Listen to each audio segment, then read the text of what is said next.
Okay, let's try this animation thing one more time. Wait, am I a chick? Whoa, this is a new and unforeseen consequence. Or is it a plus? We are in a world where anyone can be a woman, after all. But know that all the murders from before will still haunt you. What are we doing here? Oh yeah, Disney's Pixar released a sequel to one of their most beloved films, The Incredibles. Now, hot mom Helen Parr takes the reins of matriarch while dad bod Bob Parr is stuck at home doing the homemaker gig. Look at C+ comedy being all socially conscious. Wait, there's more to the script. Let's see. Disney Pixar is sure to sell just as many tickets as ever. There are many ways to buy tickets. This week's News Time covers the companies on the rise and the others that have plateaued. Gee, there was no segue there whatsoever. Say, I wonder if I can finally try on that dress I've been eyeing at Kohl's. See you later, suckers! It's News Time. Delivering to you the news you didn't know about, the news you didn't care about, and the news you didn't know you cared about. With host, Chad White. Now, here's that host, Chad White.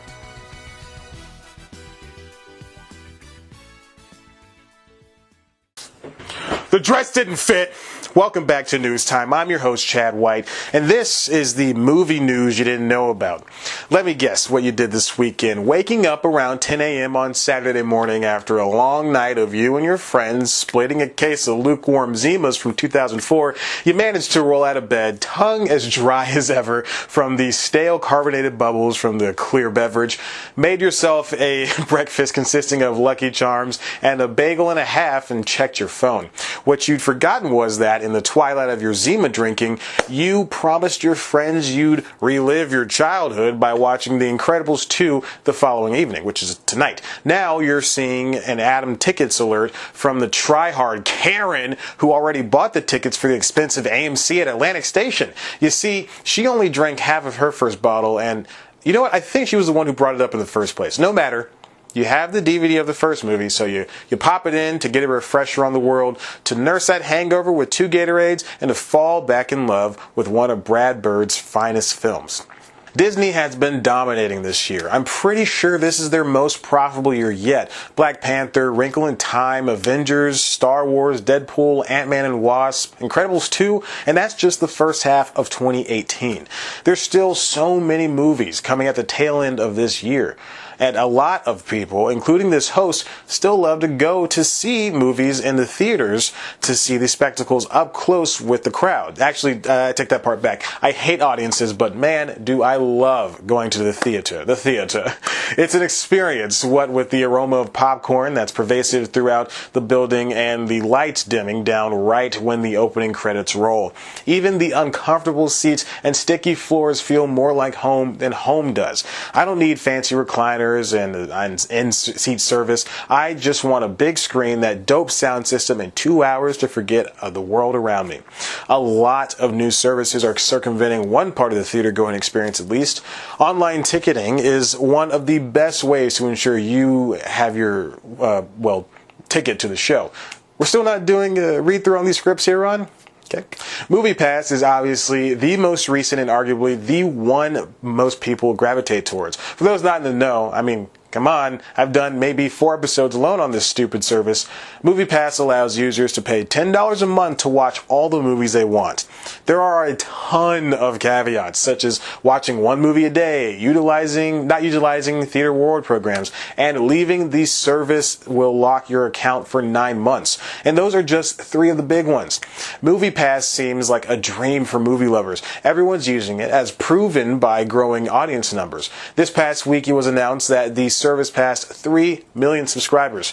Their goal is to hit 5 million by year's end. Keep in mind, the parent company, Helios and Matheson's stock price is dropping devastatingly fast. So fast that people think MoviePass will be going out of business by the end of this sentence. Seriously, that fast. In fact, Helios and Matheson reported the company has been losing $21.7 million a month for 7 months through April. I'm no math whiz, but that sounds like they lost about $151.9 million.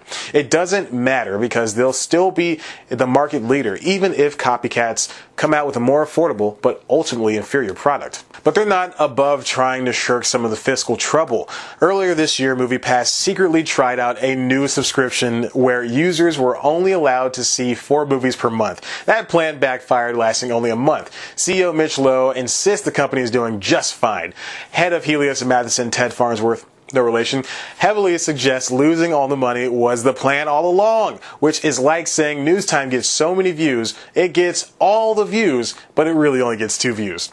In his Vice interview with Rick Powless, Farnsworth likened MoviePass's situation to Spotify's $1.5 billion operating loss in 2017 and Uber's $4.5 billion loss gross for the same year. He suggests that the subscription model was made to lose money while companies make up for it in other areas, such as advertising or distributing their own movies. This is called a side hustle. We all have one. Your artsy friend Karen sells hand-stitched toilet seat warmers on Etsy. Your cousin Garrett coaches youth basketball through the Y. And famous people make heady investments. One of the major side hustles that pertains to this episode is Fandango. Yes.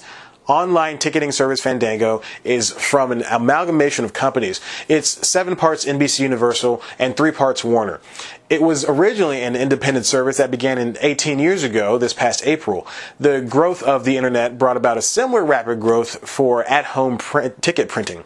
Comcast bought it in 2007. In 2016, it was bought by DreamWorks Animation and Technicolor's SA's joint company MGO, the former of which was bought by NBCU because you can't escape Comcast that easily.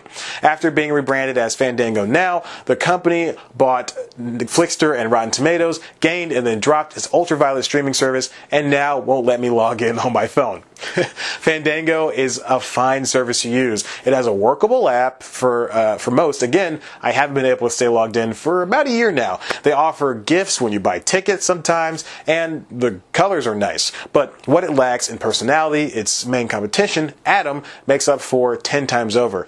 Relatively new, Atom Tickets is the first true competitor to the aging Fandango. I just found the service myself, and I have to admit, it's pretty fluid. Let's back up. Atom was created in 2014 with backing from big names Steven Spielberg, J.J. Abrams, Tyler Perry, and others, happening in less than 2 years. In March of this year, it was announced the app scrounged up $125 million from Disney, Lionsgate, and 20th Century Fox in its first 2 years, and netted another $60 million in funding this year alone.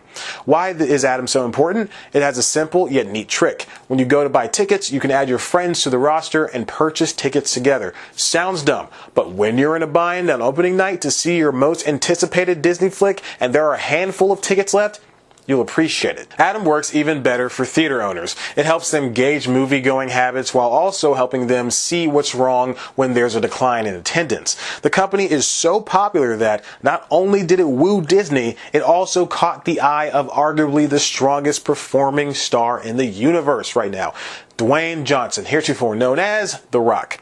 Both he and his business partner, Danny Garcia, join in backing the service monetarily. They see it as connecting with the fans while also revolutionizing the way tickets are purchased. Fandango and Atom are 2 of the biggest ticketing agencies for moviegoers to take use of.